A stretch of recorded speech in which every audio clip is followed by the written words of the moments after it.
Bom dia, amigos, bom dia a todo mundo. Uma semana mais de estudo, uma semana mais de ampliar o nosso coração. Hoje é 25 de março e nós continuamos no capítulo 5. Então eu vou ler a mensagenzinha, a Mirella vai fazer a nossa oração inicial, depois eu vou ler a mensagem e seguimos para o estudo. Então, vamos nos conectar com a nossa luz interior, com a nossa fé, aproveitando toda a energia dessa manhã para nos preparar para a jornada do dia, para tudo aquilo que a vida nos propõe, nos conectando com o nosso Mestre Irmão Jesus. Senhor, nós nos colocamos mais uma vez como aprendizes da Tua grande obra de vida. Sabemos o quanto ainda somos pequeninos, mas estamos aqui em busca dessa centelha divina que nos ajude a tirar o véu da nossa própria ignorância, na luta por um mundo mais de equilíbrio, um mundo interior de paz. E pedimos o teu amparo, o teu auxílio para o nosso evangelho de hoje. Rogamos aos nossos mentores e amigos do plano espiritual que nos concedam a graça de sermos auxiliados pela sua bondosa presença, nos auxiliando na compreensão e na absorção desses conteúdos tão importantes que nos foram deixados através do Evangelho segundo o Espiritismo. Que possamos permanecer com a mente abertas, com as mentes conectadas com esse plano maior e conscientes do amparo do nosso Mestre, do nosso irmão Jesus, nesse momento em que estamos reunidos. Muito obrigada, Senhor, obrigada pelo amparo, que possamos dar o nosso melhor nesses minutos de busca pela nossa verdadeira identidade. Que assim seja.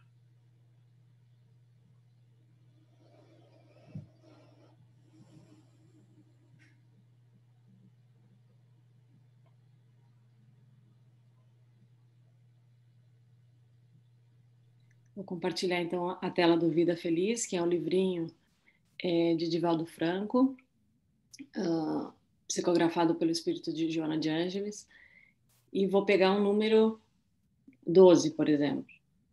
Vamos ver a mensagenzinha que temos hoje. Aqui. Não ambiciones demasiadamente. Quem muito abarca, pouco aperta, afirma o refrão popular. A ambição desmedida enlouquece, quando já não infelicita antes. Cuida de lutar pelo necessário, repartindo o que te exceda, certamente fazendo falta a outros. Poder de síntese de Joana de Ângeles. Na verdade, eu falei 12, eu estou lendo a 7, mas tudo bem. Tudo bem, nada é por acaso, não Deve ser por olhos demasiadamente. para a gente olhar para essa nossa ambição. Mia, que mensagem, hein?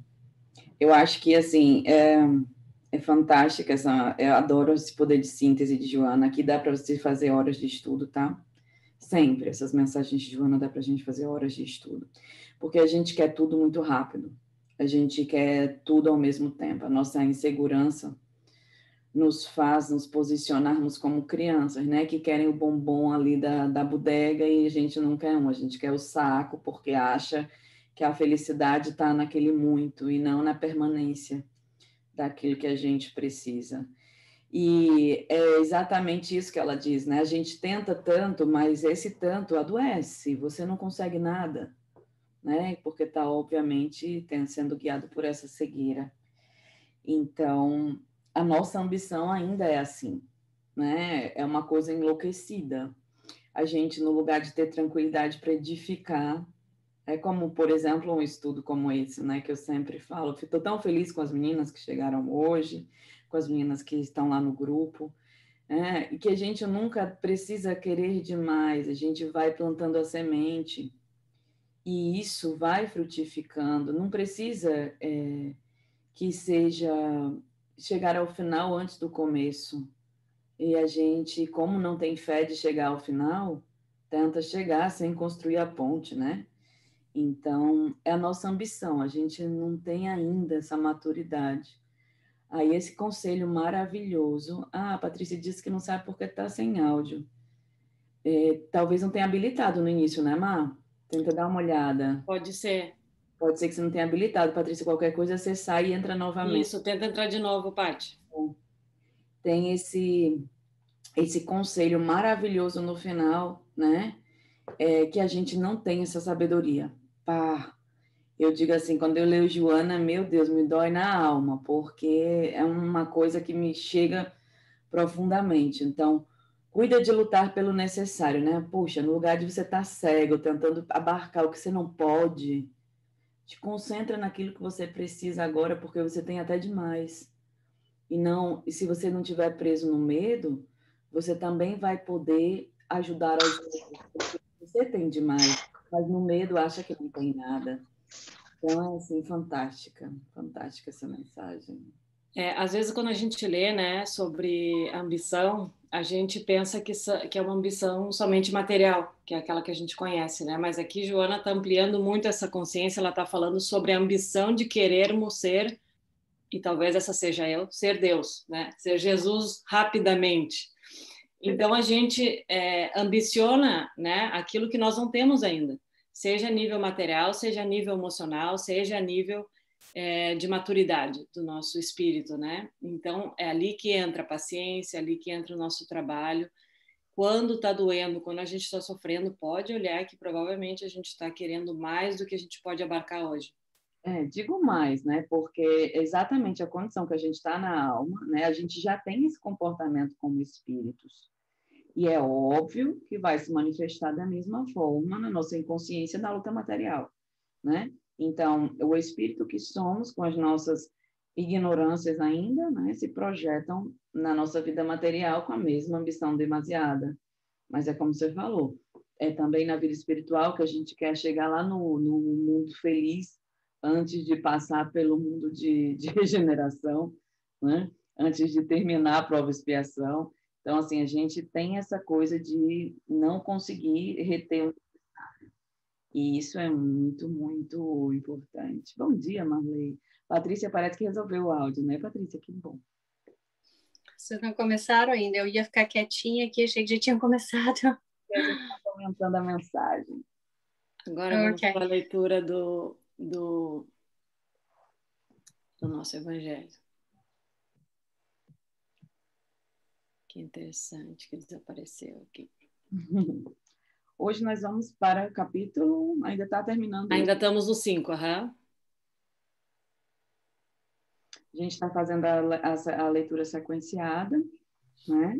O estudo sequenciado do Evangelho. Estamos no finalzinho do 5. Então, vamos lá, capítulo 5.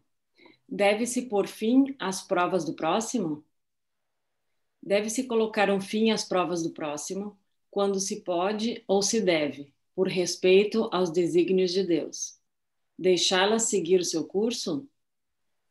Nós vos dissemos e repetimos, muitas vezes, que estáis na terra de expiação para concluir as vossas provas, e tudo o que vos acontece é consequência de vossas existências anteriores. A parcela da dívida que tendes a saldar. Mas este pensamento provoca em algumas pessoas... Um segundo que eu tenho que abrir aqui.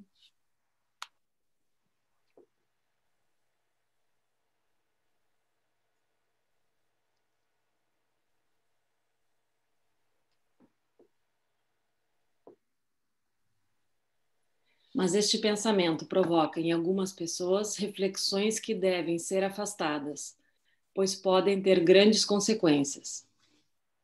Alguns pensam que, a partir do momento em que estamos na Terra para expiar, é preciso que as provas sigam seu curso.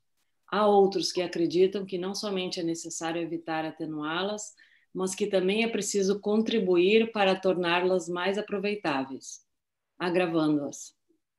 É um grande erro. Sim, vossas provas devem seguir o curso que Deus lhe traçou. Mas conheceis este curso? Sabeis até que ponto elas podem ir? E se o vosso Pai misericordioso não disse ao sofrimento deste ou daquele irmão? Tu não irá além disso.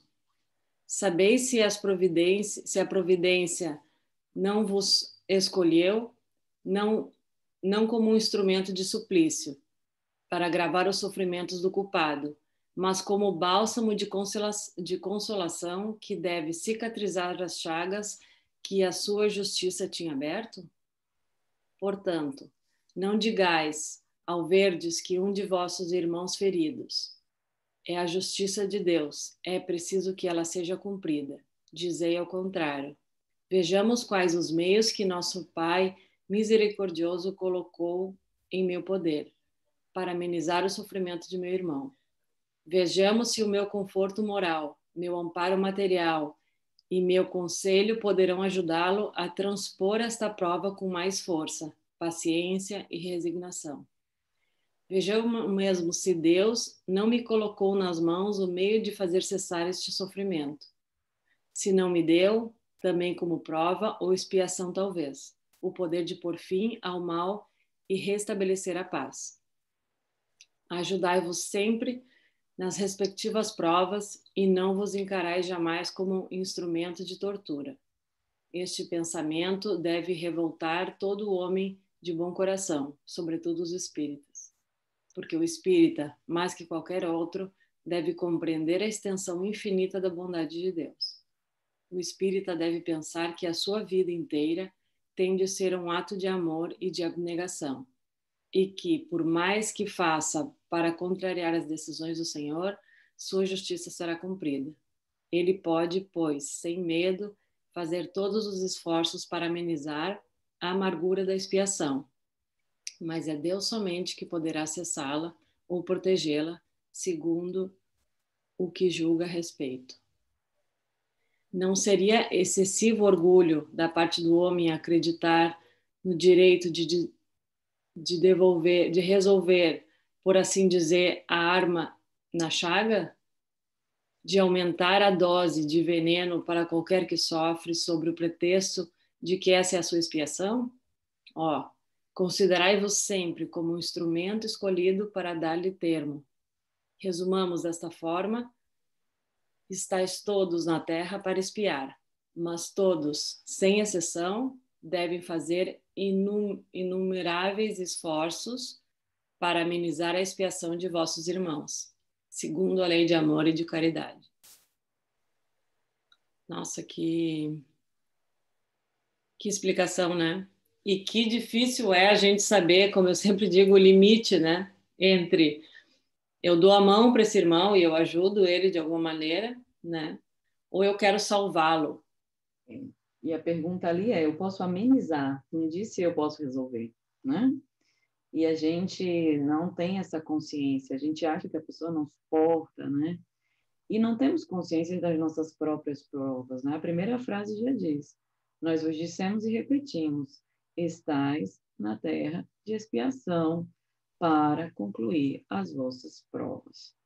Tudo que vos acontece é consequência de vossas existências anteriores, a parcela da dívida que tendes a saldar. Então, assim, ali já diz tudo.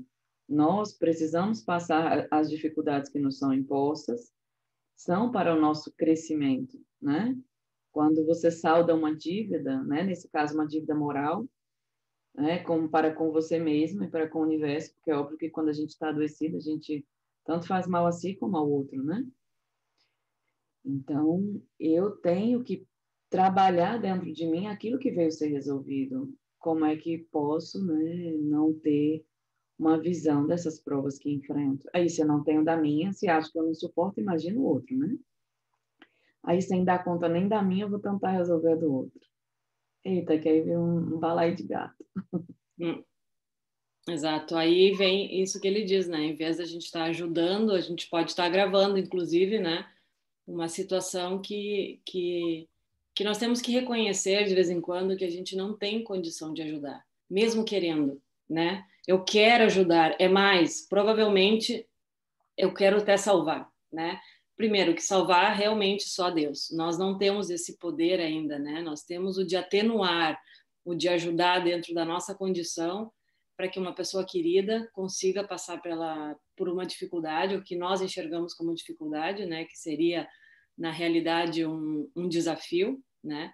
Um aprendizado mais, a superar essa prova da melhor maneira possível, né?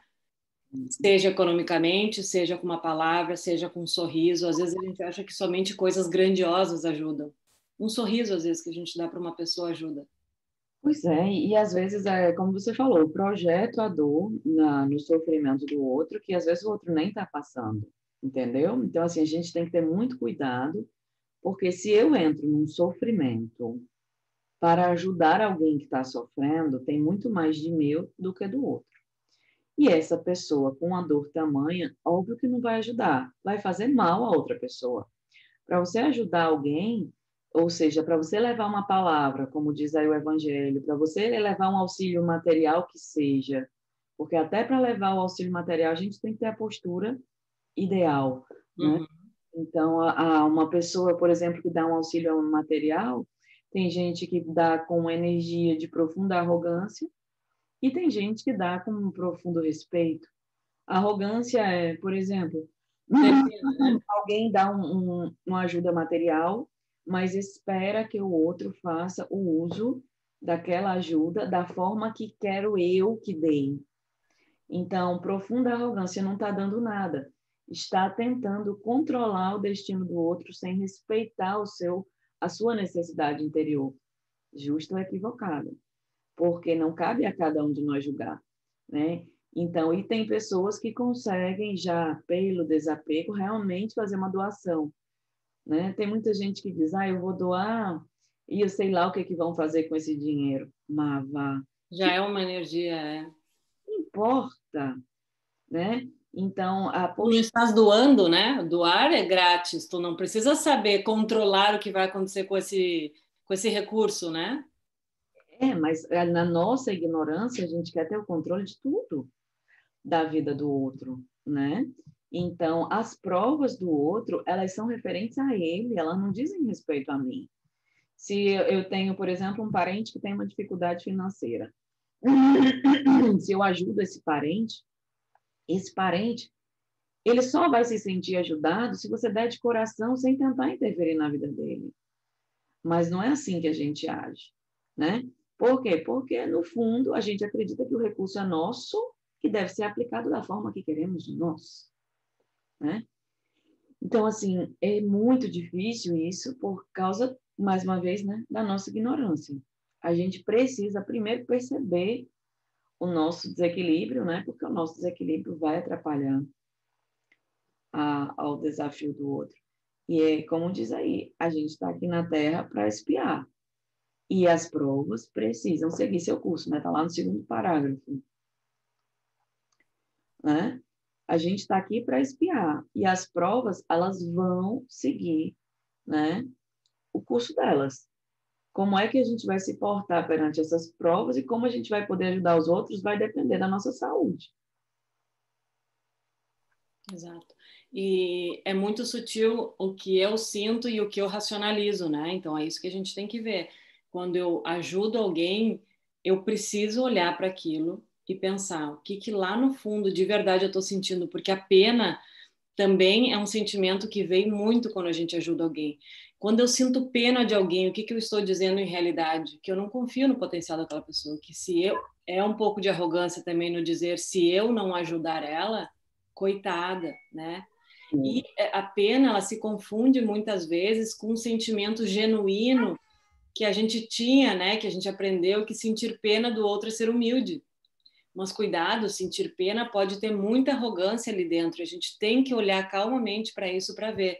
Eu estou ajudando o outro porque eu não acredito no potencial dele.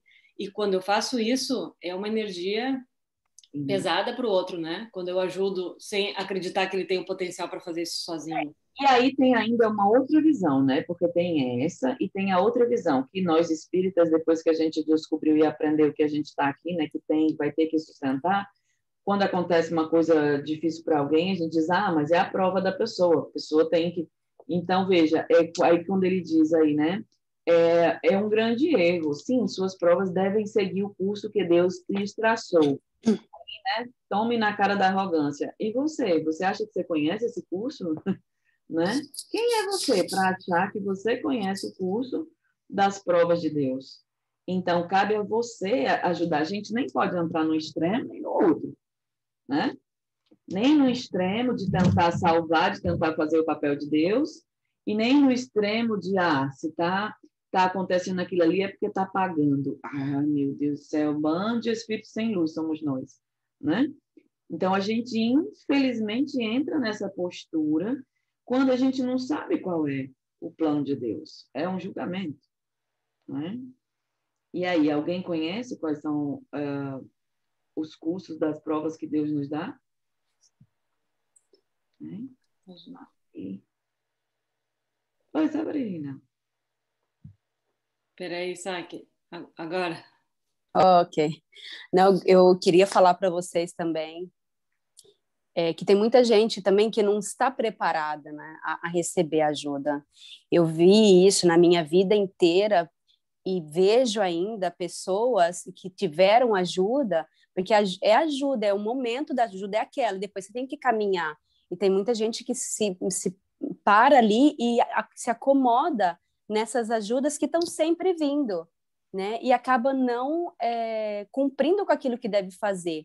Eu vejo muito isso, vi muito isso na minha vida, né? Pessoas, porque principalmente, né, no Brasil, que tem essa parte da parte financeira, né? Tem muitos lugares, tem muitas instituições que ajudam, e eu vejo ainda pessoas que ainda tipo, quando eu era pequena já esperavam ajuda e hoje esperam ajuda, estão sempre esperando ajuda, estão sempre reclamando para ter ajuda e acabam não fazendo. Então, assim, a ajuda é muito sutil, tem que saber mesmo, nós, né, como a gente tá chegando para a pessoa, porque nós temos que demonstrar, olha, isso é uma ajuda, estamos dando uma mão para você fazer esse caminho daqui a ali, mas o resto, o caminho todo, você tem que fazer sozinho, é teu caminho, nós estamos ajudando esse pedacinho, e muita gente não consegue ter essa coisa, né, acha que é para o resto da vida. Sim, isso é muito comum por conta da nossa infantilidade, né? É tanto que nas leis sistêmicas, por exemplo, da ajuda, que a gente aprende um pouco sobre esse mecanismo, que eu acho muito valioso, que é muito pautado na postura de amor, né, de respeito. Então, para ajudar alguém, você precisa seguir algumas leis, porque senão, não é que aquela lei é obrigada para ajuda, é que aquelas leis, quando elas não são obedecidas, no lugar de ajudar, você prejudica. Que é mais ou menos essa visão aí que eu acredito que a Sabrina está dizendo. E depende muito da nossa postura perante a vida, porque, por exemplo, uma pessoa que ela se acha injustiçada, tá? Então, o que é esse sentimento de injustiça? Ela não aceita as provas que chegam, né, por exemplo, e ela quer sempre mais, como se algo lhe fosse devido, tá? Então, ela pode ficar inconscientemente nessa postura, né? E, infelizmente, a gente não trabalha muito para ampliar a consciência disso. Porque essas pessoas, elas podem ser ajudadas até o último dia. Elas vão, assim como nós, tá? Nós também podemos ter essa postura em algum campo da nossa vida sem perceber. Então, pode ser que na fachada, cada um de nós aqui seja completamente autônomo, né? Tenha independência e tal, e interiormente a gente seja completamente insatisfeito e exigente com os outros sem perceber, que é o mais provável, né? Então, essa é a mesma postura, né? E a gente se coloca ali como criança. Como o Evangelho diz, a gente pode amenizar, sim, mas nunca se comportar como nas leis sistêmicas a gente diz como a mãe do ajudá-lo, né? Então, Salvador. E não uma mãe sábia, né? Estamos falando aqui de uma mãe equivocada que tenta fazer pelo filho a parte que lhe cabe. E aí aquela pessoa fica presa naquele sistema de dependência, né? Todo mundo que passou por isso, por exemplo, uma mãe que fazia tudo para você, que não lhe deixava... E você fica ali sempre esperando, porque não desenvolveu essa capacidade de acreditar. E não só na família, né? Porque a gente sabe que a gente é espírito imortal. Estamos falando aqui de reencarnação. Então, na verdade, contribuem as nossas posturas nas todas as vidas passadas. Dá um bocadinho de coisa, né? Mas é isso mesmo. É muita sabedoria. Lembrei de uma outra questão que a constelação familiar fala bastante, que é a pessoa tem que pedir ajuda, no caso, elas têm que estar disposta a ganhar esta ajuda. Às vezes, nós julgamos que aquele ali precisa da nossa ajuda ou daquela outra ajuda, mas a pessoa que está passando aquela prova, ela ainda não está pronta para receber ajuda. Seja pela sua arrogância, seja inclusive porque ela acredita na sua capacidade mais do que a gente, né? Então, a questão da ajuda ela é muito complicada, porque eu posso achar que o outro precisa, mas se eu pergunto: oi, você precisa de ajuda? Eu estou disponível. A pessoa fala não, obrigada, nós temos que respeitar. Porque senão eu estaria de novo infringindo essa lei, né? De dizer o outro não quer, mas eu quero. Ou seja, quem é o arrogante, né? Quem é que está, de repente, entrando numa questão que não foi chamada, né? Requisito da ajuda, isso. Então, não existe ajuda sem abertura. Porque tem gente que até fala, né? Muitas vezes nós falamos, eu quero ajuda. Nós, né? Estou falando mesmo cada um de nós, porque no outro a gente vê muito fácil, né? Mas na gente é que importa. Então, mas na verdade isso é da boca para fora. Dentro, o orgulho não quer ajuda, né? Então é impossível de ser ajudado, porque na verdade a gente não tem abertura ainda para ver o que precisa. Porque as provas que nós enfrentamos, que são essas que a gente traz aí das outras vidas, o que elas são, se não consequência da nossa moral ainda não desenvolvida, né? Então, quando eu peço ajuda, eu estou pedindo ajuda para eu perceber que coisa precisa mudar em mim. E às vezes eu quero ajuda para que o outro, junto a mim, continue a culpar e me dar razão com relação ao outro, né? Então é muito sutil. Às vezes não é que eu quero ajuda, às vezes eu quero alguém que corrobore aquilo que eu penso para eu me sentir mais confortável no meu equívoco. E o que a gente faz com uma cegueira desse tamanho, né? Que tudo pode ser e pode não ser. Mas vamos lá, o que a gente faz com os nossos amigos? Nós não temos amigos de diversas tipologias, vamos chamar assim, né? E eu não conheço esses amigos, por exemplo, quando eu quero me sentir apenada, eu certamente tenho algum amigo que eu consigo ligar, que é aquele que sempre diz, nossa, que horror, né? Bah, que difícil. E nós temos sempre aquele amigo que nos fala coisas diferentes do que a gente gostaria de escutar. E daí eu não ligo para aquele amigo, porque se eu acho que ele não vai me dar razão, hoje eu não estou afim, né? Exato, aquela pessoa não quer ajuda, né? O ego, ele está querendo uma confirmação do pensamento equivocado, porque ele já sabe que o negócio ali não está justo, não é? Então, quando nós queremos realmente ver a verdade, a gente vai ter que buscar dentro da gente, não é no outro. Mas, como diz o Evangelho, todos nós podemos ser instrumentos disso, né? Tentando levar um pouco daquilo que a gente aprende para auxiliar as pessoas que estão próximas no enfrentamento das suas provas.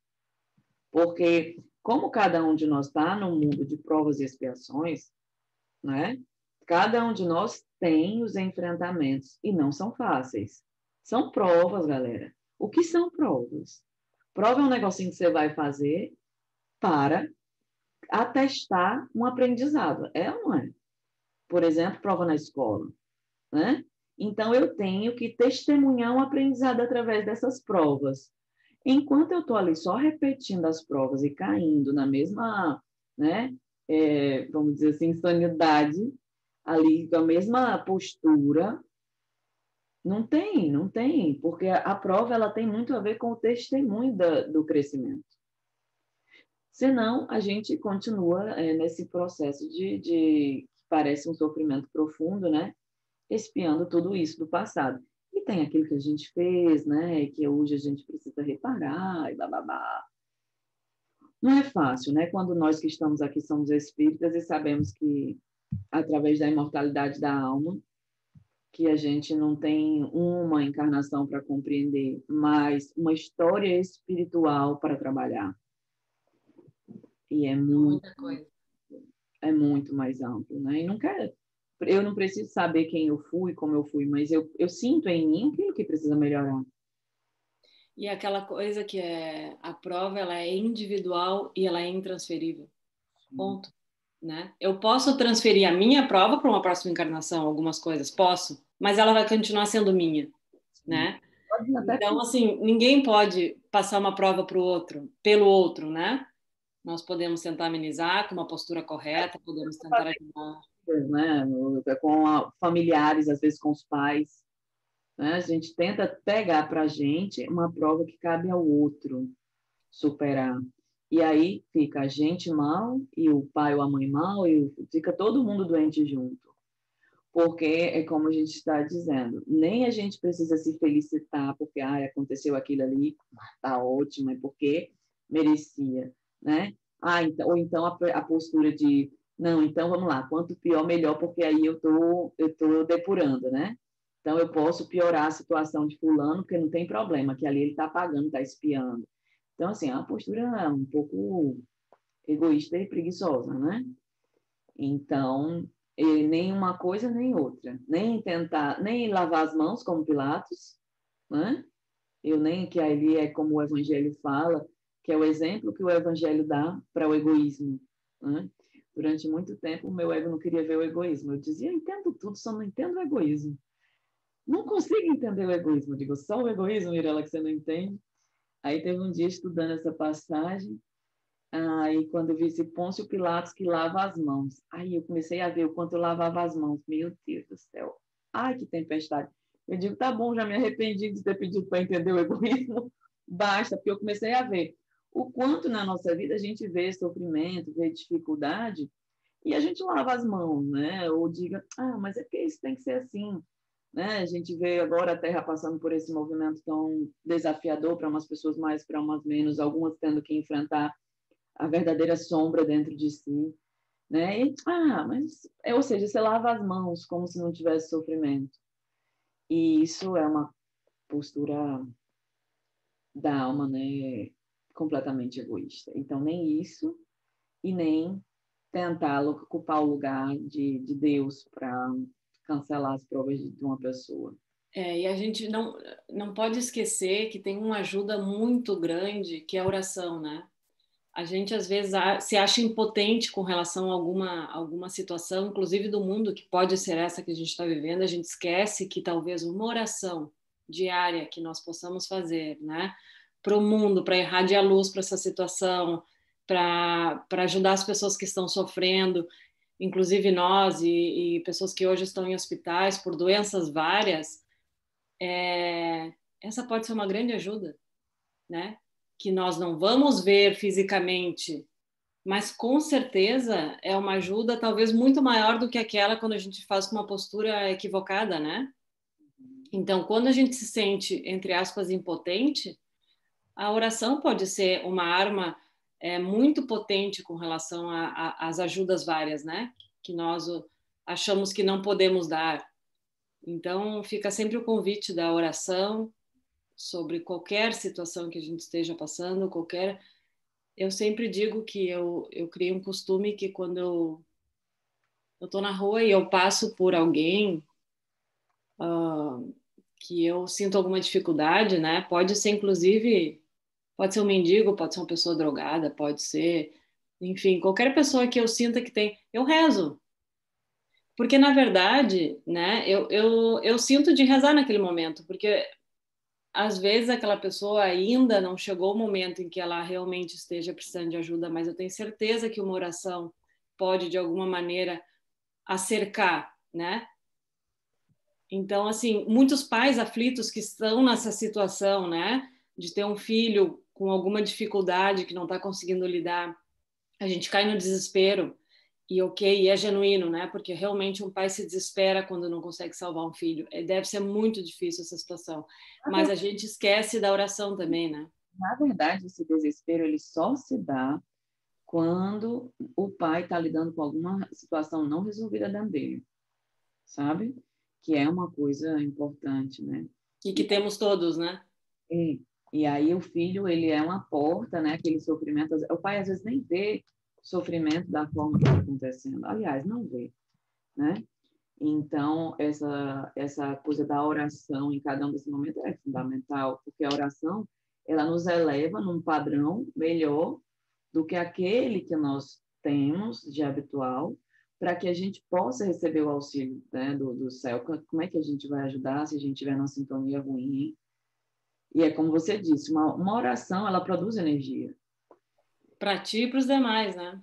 E às vezes a oração que você emite ali, por exemplo, perto daquela pessoa que está em sofrimento, chega para ela uma energia, ela muda a sintonia e, por exemplo, pode ser auxiliada pelos nossos irmãos desencarnados que estão presentes, que com a outra sintonia não era possível. Então a gente nunca sabe, é como fala aqui no Evangelho, né? Sabeis se a providência não vos escolheu como um instrumento de suplício para agravar os sofrimentos do culpado, né? Que é como a gente fica pensando de quando a coisa tem que andar como se é, mas sim como um bálsamo de consolação que deve cicatrizar as chagas que a sua justiça tinha aberto, a justiça de Deus aqui no sentido, né, da necessidade daquela prova. Então, que a gente nunca pense que esse sofrimento que as pessoas passam, que a dificuldade, que as provas que as pessoas estão enfrentando, elas são porque é necessário que aquela pessoa sofra, que isso era querer adivinhar a prova de Deus, né? Mas se você não sabe, será que Deus não tinha escolhido você para colocar fim, né, aquele movimento de aprendizado, vamos dizer assim? Porque tudo cessa, né? Tudo cessa, as provas cessam também. E ser esse instrumento, né? Isso. Bom, estudo maravilhoso que nós poderíamos ficar aqui horas e horas. De cada frase nós poderíamos tirar lições enormes, né? Se alguém pensou em alguma coisa aí também. Isso, se alguém ainda pensou em alguma coisa e quer fazer algum comentário. Se lembrou de algo, né? Tem tanta coisa que a gente falou só um aspecto ali do início. É um texto bem... Como todo o Evangelho, né? Para a gente estudar o resto da vida. Quando terminar esse estudo, rebobina e começa tudo de novo. É. Forever. Exato. Não, para sempre, claro. Inclusive, acredito que depois da nosso desencarne, né? Seguiremos estudando.